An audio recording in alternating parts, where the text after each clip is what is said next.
Hi, welcome to my Goat Shed Life, where I told you guys the other day on the way over here that I was on a baby safari hunting a baby. Well, yesterday we went down and we bagged that thing. Yes, we did. I'm so pleased and proud. Before we get started, if you don't mind, go ahead and subscribe to my channel and give me a like. Give me a thumbs up. I certainly would appreciate it. When you subscribe, if you'll hit the little bell, you get notifications of future videos.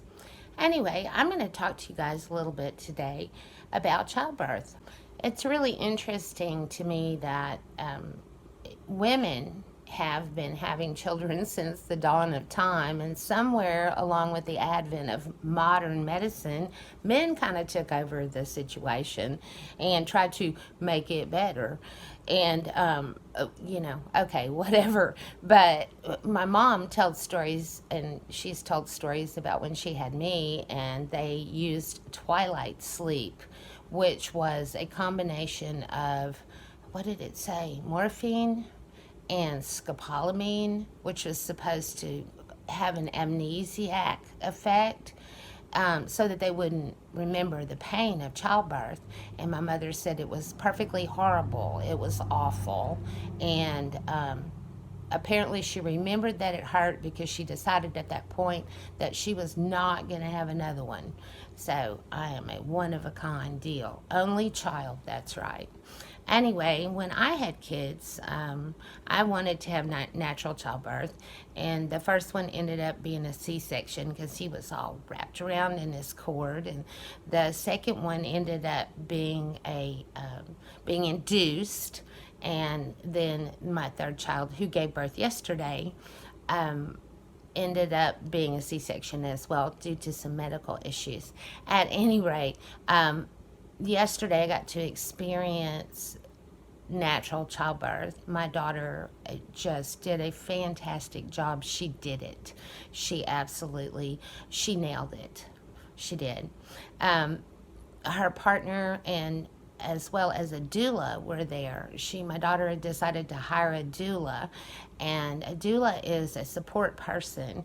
They're not a medical support person. They offer support for pregnant women or after birth, during birth and after birth, to give them information and to help them to feel safe and to advocate for them, and so that the medical profession doesn't just step in and start jerking them around and telling them what they have to do, because this is something that happens. We at this far along, we have to induce labor. At this far along, we have to give you some Pitocin and make those labor pains stronger and stronger and stronger. And that's not always the case. Sometimes you can safely go longer than that. But yesterday, about halfway through, my daughter had worked really, really hard. It was about 6 o'clock in the evening. She'd been up since 2 o'clock in the morning when her water broke. And she's like, maybe I'd like to talk to somebody about some medication here to help with the pain. And so we hit the call button. The nurse came in, and the first thing that she offered her was Stadol. And my ears perked up. Stadol, my goodness, that sounds familiar, because when they induced my labor and I asked for medication, they gave me Stadol along with Phenergan, which is a drug that is even more powerful than Demerol. And what I remember is that they gave me that drug, which I asked for drugs. Don't misunderstand me. They only did what I asked them to do. And what would happen is I was having really strong contractions, but I would fall asleep, virtually pass out between those contractions. I had no prep time whatsoever. And then I would wake up in excruciating pain, because the pain would wake me up because it was that bad. And then I would then fall back to sleep, and the same thing would happen over again. A lot of times too, with that particular drug, the baby can be a little bit sleepy because it gets into their system too, because they give it to you intravenously. At any rate, that was the first thing that they mentioned.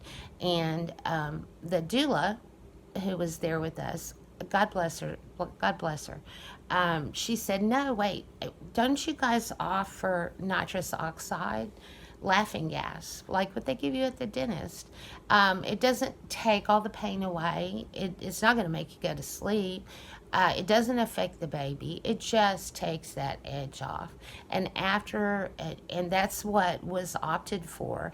And after my daughter was able to use that for a little bit, she got that second wind that she needed to pull through and to give birth to that baby naturally. There are some things that they do now that I found to be very, very, very interesting. One of them is when that baby came out, they did not weigh that baby. They did not snuffle its little nose with one of those little bulbs. They just wrapped it up in a blanket and laid it on my daughter. That skin to skin contact, it has been found is very important, and I was so appreciative of the fact that they did that. It was awesome. It was awesome. It just gave this time for them to be able to bond with one another, and the smells, it was an incredible experience. It really was. One of the other things that they do now that they did not do back when I was having children, is that the doula actually brought an ice chest, and they gave her a bucket, and they put the placenta, the afterbirth, into the bucket, which will be freeze dried and put into capsules for my daughter to ingest. And I thought, well, that sounds, at first, of course, it's kind of like, ew, but because that's some nasty looking stuff. But it takes the nastiness out because it's freeze dried and it's put in capsules. So most mammals do that. In fact, I think they all do. They actually eat the afterbirth, and so I guess that's now a thing that they do. Anyway, I found it really interesting yesterday that they had a lot of interns that were there, and doctors interning there in in the birthing center, and most of them were women. I think I only saw one man who actually came in and introduced himself as a doctor and said he would be part of the obstetrics team. I have a feeling he may have been an intern as well. Anyway, but I am proud and happy to say that my beautiful daughter is a mom now, and that she and her wonderful partner are parents, and I get to be a grandmother. I got this great gift at one of my daughter's baby parties, and it's a photo frame, and it says, when a baby is born, so is a grandmother. So yesterday, ta-da! A grandmother was born. A grandmother who hopes to be called Whimzy, because I always, always want to be whimsical. Y'all just... So we didn't know it was a boy until he arrived. They kept it as a surprise even to themselves.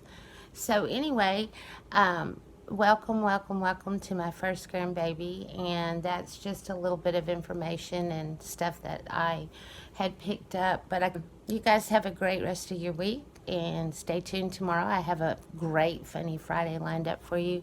And subscribe to my channel, hit the like button, share it with your friends, share it with your Facebook friends. I'd sure appreciate it.